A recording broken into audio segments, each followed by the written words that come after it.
My name is Kate. Life's got a real funny way of showing you who's boss. Just a short while back, I'd tell you I was hitched to James. You'd see me coming down the hall, with that just married kind of glow. I had faith that quitting my gig at Laurentech for our marriage was the smart play. Love trumps a paycheck, right? Laurentech was this quirky joint. God knows, they had more rules than a prison. One of them serious deal-breakers was about family. James put a ring on it and, boom, we're suddenly in the hot seat. Bossman Joe pulls us in, hands us the ultimatum like we're on some second-rate game show. One of you's gotta roll out, he said, face as serious as a heart attack. We had a back and forth that night that would have made for prime reality TV drama. I guess love made me a little stupid. I blinked first and tendered my papers the next day. Threw in the towel on my up-and-coming tech career to play house. If I knew then what I know now, well, ain't that just life's tagline? Flash to today, and here I am sweeping up cereal because Mr. Promotion on the horizon can't find it in his heart to aim for the bowl. Jim, your mother teach you that? I called out to the other room, my voice getting lost somewhere in the drywall. What's that? He shot back, voice all tight, like my question was a personal attack. Never mind, I muttered, letting it drop. Not worth the hassle. Used to be we could rib each other. Now every word's like stepping on a landmine. Lovely, huh? 2 hours later, he's on the couch, all zoned out in front of the TV, and I'm assessing the remains of what used to be us. We gonna talk or you planning on marrying the couch? I said. James didn't even bother looking my way. About what? I counted to 10 in my head. I dunno, how about us? Where this train wreck's heading? He shrugged. Thought we were good. We stewed in that silence for a while, the TV chattering away to itself. Then it hit me, the realization I'd been living in a glass house someone else threw a rock at.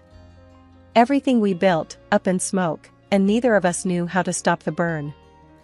It's funny, ain't it? How fast a life can turn on its head. One day you're planning forever, next day you can't even chat about the weather without it turning into World War III. I stood there a while longer, looking at the man on the couch. He was as familiar as a stranger on a bus. The transition from indifference to cruelty was subtle, but I felt it. It was in the cooling air of the disbanded summer and the sting of a slight wind. Things started changing, like the weather. In the kitchen, I stood there thinking about how things used to be smooth and easy. But now?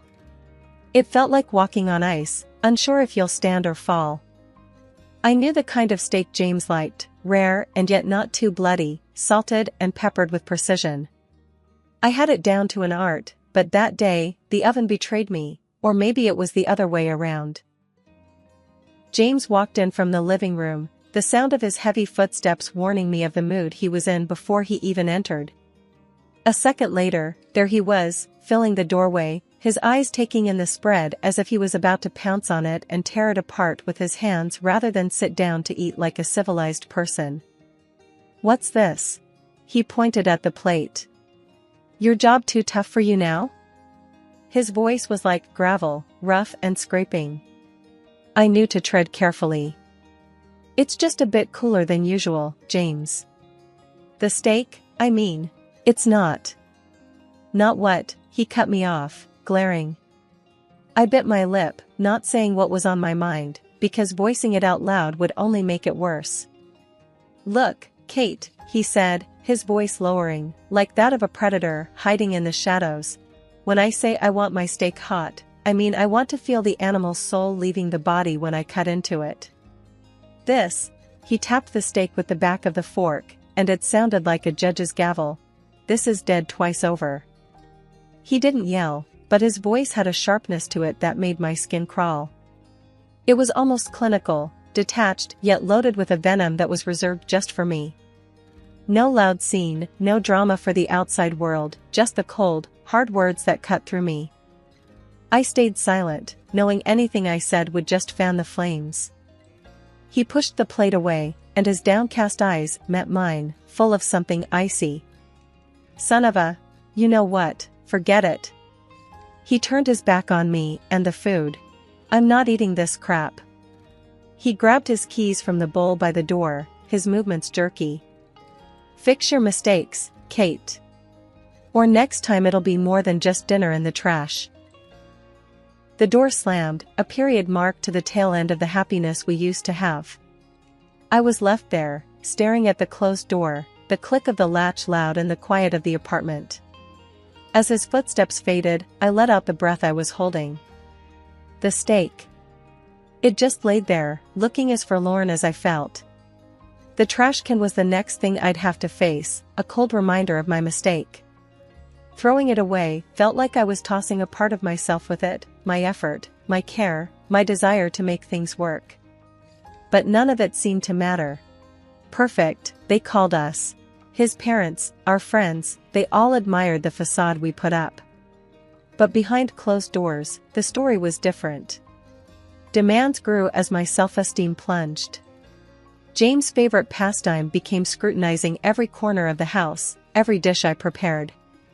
I had no job, no income, just him and his approval, which became scarcer with each passing day. And on the nights his parents witnessed an act slightly less convincing than usual, the sofa was my cold reminder of failing to play the doting wife. Tonight was no different. The dinner table was set for two plus his ever-judging eyes. What's this? James's voice was flat, pointing at the steamed broccoli. Dinner, I replied, keeping my voice even. Broccoli again? Don't you know anything else? He scoffed, pushing the plate away. I bit back a sharper reply, knowing it wouldn't help.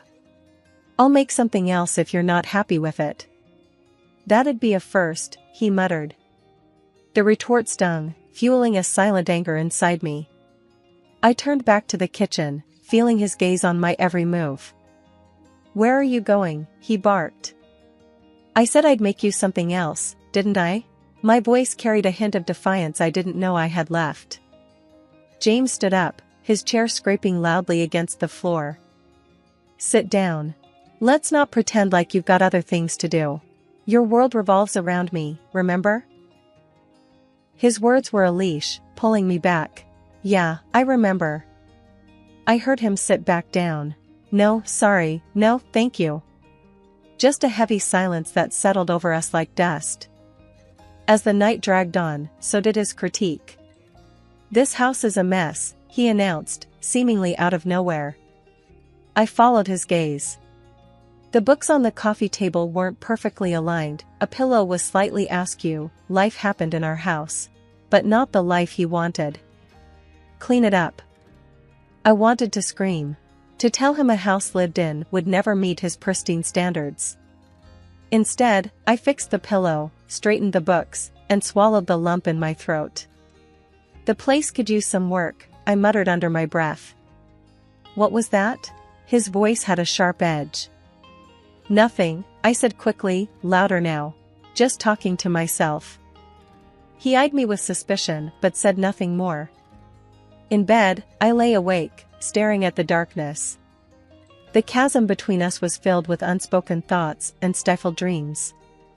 I thought of all the words I wanted to say, the accusations, the hurt, anger, and all the wishes for a life that felt like it was slowly slipping away from my grasp. I was tethered, bound by invisible chains of dependency and fear. Perfect, they said. But perfect was just a word, and words were the cheapest currency in the economy of our sham of a marriage. So there I was, just a regular day heading back from the store, arms loaded with groceries. Never did it cross my mind that a bit of ice on the sidewalk would land me square on my rear, but life's got a twisted sense of humor, doesn't it? Down I went with a nasty slip, and the pain shot right through my leg like nothing I've felt before. I tried to get up, but no dice. My leg was having none of it, throbbing like mad. That's when a couple of folks came rushing over. You all right? They asked. Must have seen the whole clumsy show. Trying to keep my cool, I just nodded. I think I busted my leg. They didn't think twice and hailed down a cab to whisk me to the hospital. At the ER, it was a circus. Nurses took their sweet time before a doc finally got to me. He had just one look at my leg and his face said it all before his mouth did. "It's broken," he told me, matter of fact like he was talking about the weather. I grimaced, not at the news, but at the thought of facing James with this. While waiting for the docs to do their thing, I figured I should let my husband know, but the dude didn't pick up his phone. Sent him a text, "Broke my leg, at the hospital," short and sweet, but not even a peep back from him. Turns out, I was stuck there till morning, and the hospital was no hotel, that's for sure. All I got was cold coffee and a nurse who seemed like she'd rather be anywhere else. As soon as I could hobble, they shoved some papers at me to sign and sent me packing in a cab. Back home, the cast was as white as the snow outside and twice as annoying. James was waiting, his face like a thundercloud ready to burst. "No, how you doing?" or "What happened?" He just goes, "Where's dinner?" Really? I'm standing there on crutches, leg in a cast, and he's all mad about dinner? I snapped back. "What do you think? I went dancing. Look at my leg." But he's on a roll, acting like I did it on purpose. "You always have excuses," he sneered. "Can't even do the one thing you're supposed to." Can you believe that? After a night in the ER, all he cared about was his stupid dinner. The whole thing was too much. There I was, hurt and shaking, and he couldn't care less. The air was as cold as that patch of ice I'd slipped on, and I knew right then, this was more than just a broken leg. It was like the ice under us had cracked wide open. I hauled myself toward the kitchen table, crutch by crutch, as if every step was a mile. I was cooking dinner for my beloved husband. It's funny. The bin was near overflowing, and I'd missed it. It was a tiny slip-up, but with James, nothing was ever tiny. "What's this now?" James barked, catching the sight of the unemptied bin. "You're home all day, and you can't even manage the simplest tasks." He stormed over, all bluster and rage, and with one swift motion, toppled the bin, its contents sprawling like a small-scale disaster at my feet. "Clean it up," he thundered. My fingers shook as I reached down, but not from the physical pain of my injury. It was something deeper, a crack in something that had once been whole. That night was sleepless, the echoes of his voice, blending with the hot sting of tears. Morning came with no comfort, just the light revealing the mess of last night. I sat at the kitchen table, papers in front of me, the sound of coffee dripping in the background. James stumbled in, the stink of beer still on him from last night. "Morning," he growled, his voice like gravel. "What's for breakfast?" I pushed the papers toward him. "I've got your breakfast right here." He squinted down at the divorce papers, unreadable for a moment. Then he looked up, a sly, mocking smile spreading across his face. "You serious?" "As a heart attack," I said. Though inside, my heart was racing, like it could bust out of my chest. He threw his head back and laughed, rough and loud. "You ain't got the guts." I clenched my jaw. My voice came out low and steadfast. "Already did it. Just need your sign off." He leaned down, face inches from mine. "You think you can survive without me? You're a broken bird, can't even take out the trash." "I'm done talking, James," I said, meeting his stare. "Sign the papers, or I'll have the law make you sign." He scoffed, grabbed the pen with a squeezed grip, and scrawled his name, each stroke heavy and deliberate. He threw the pen down like it was on fire. "Good luck, darling," he sneered. "You'll be crawling back before the month's up." But I wouldn't. I couldn't. This was my line in the sand, the overflowing bin that couldn't take more trash, more lies. Despite everything, I smiled, because that paper felt like the first step on crutches toward a different life. "Crawling's not my style," I said quietly. When I opened my eyes the next morning, everything was too quiet. Too calm.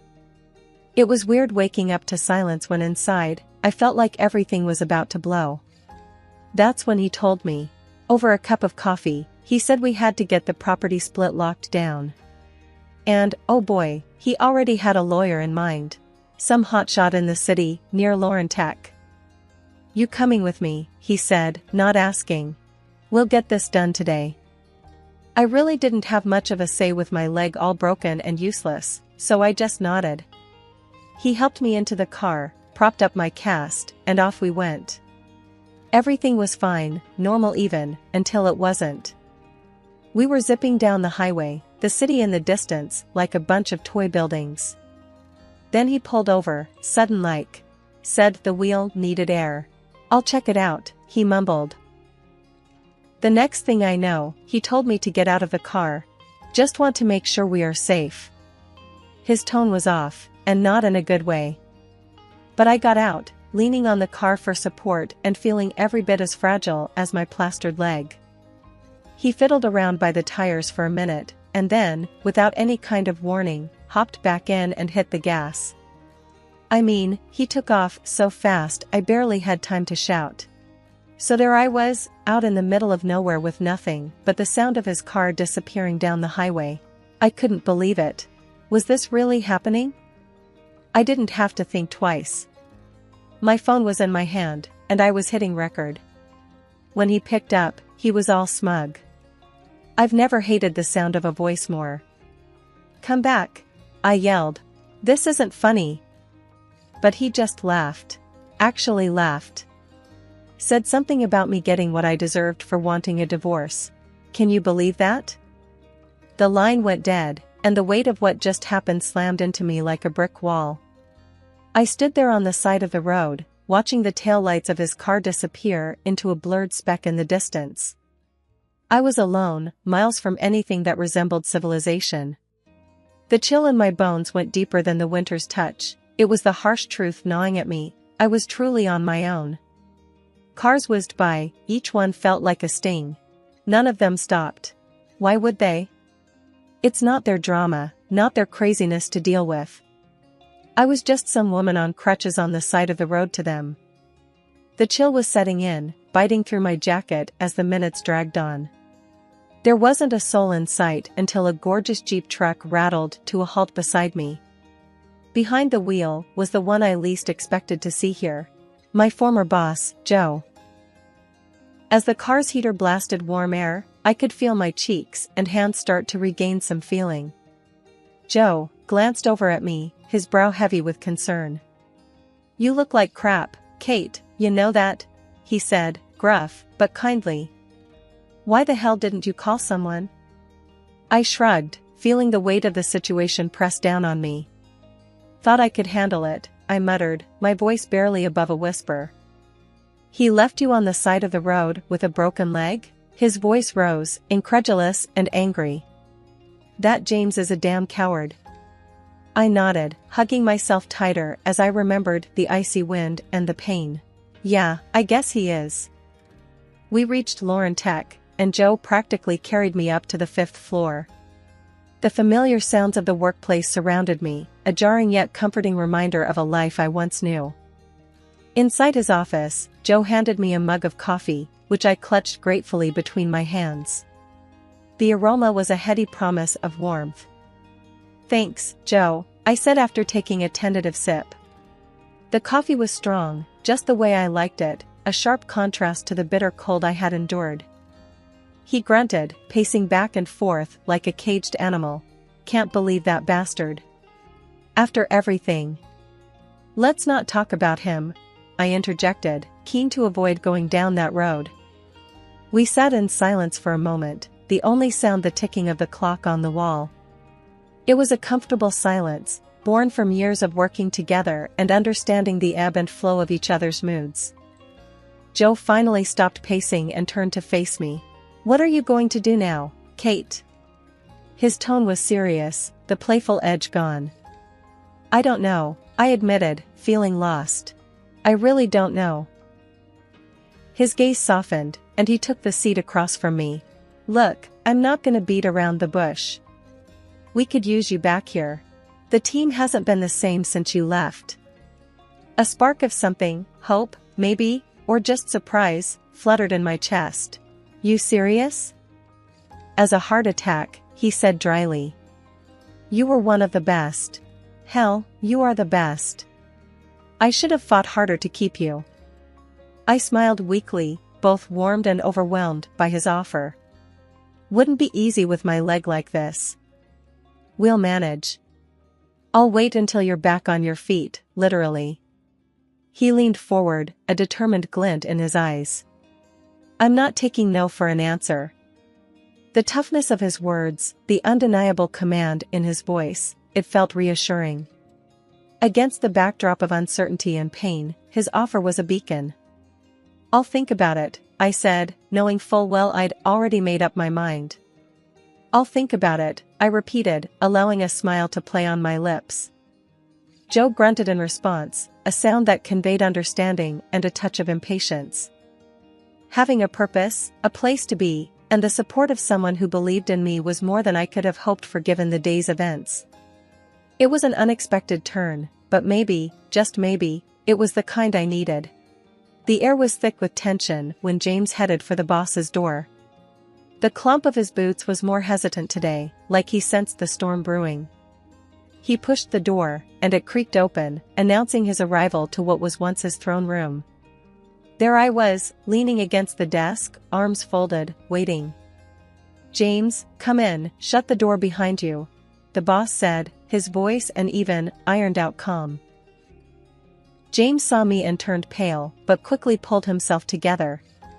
What's this about? He grumbled like a cornered animal, ready to bite. The boss gestured to the chair, but James didn't sit. Instead, he crossed his arms, a mirror image of my stance, but filled with defiance where mine held determination. James, the boss started, fixing him with a look that could freeze hell over. I always thought of you as a sharp man. But what you've done? That's the sharpest kind of stupid. James shot a glance at me, a mix of fear and anger in his eyes. So, she's been yapping, has she? What lies has she been selling? No lies needed, mate, I said, my voice steady as a heartbeat. Just played him the greatest hits of your ugly symphony. You've been recorded, clear as day. The boss reached into his desk, pulled out a recording device, and slid it across the table. Care to listen for nostalgia? James's face turned the color of concrete. You can't do this. You can't fire me over. Over what, James? Over you terrorizing your wife, my employee? Oh, I can. And I am. The boss cut in, his voice cold steel.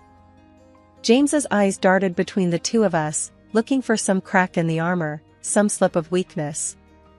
But there wasn't one. I'll take you to court, he spat out. That's funny, I said with a cold laugh, 'cause that's exactly where we're going. Only difference is, I've got a bed of evidence, and you've got nothing but lies and empty threats. The boss stood up, the chair screeching against the floor like a war cry. Get out of my office, and get out of our lives. You're finished here. And with that, James's fate was sealed. In the courtroom, the evidence weighed heavier than his words, heavier than his anger. The judge didn't hesitate, hitting the gavel like a nail in the coffin of our married life. Sentence you to pay the compensation, and this court grants the separation, the judge announced, and it was like the first breath of spring air, chilly but promising blooms. Back at the job, I slid into the familiar groove of my work, but with a new shine on it. I wasn't just doing tasks, I was rebuilding. Every keystroke was a brick, every good morning mortar, every completed project a pillar in the house of my new life.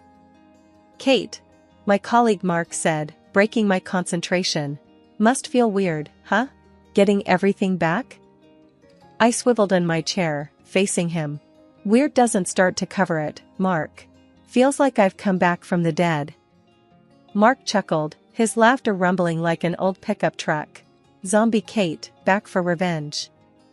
I cracked a smile. Something like that. Only this time, I'm not taking any crap from anyone. No more Mrs. Nice Gal. That's the spirit. You know, we all got your back here, no matter what. I nodded. The warmth in the office was more than the heating. It was the camaraderie, a shared fortress against any storm that might come.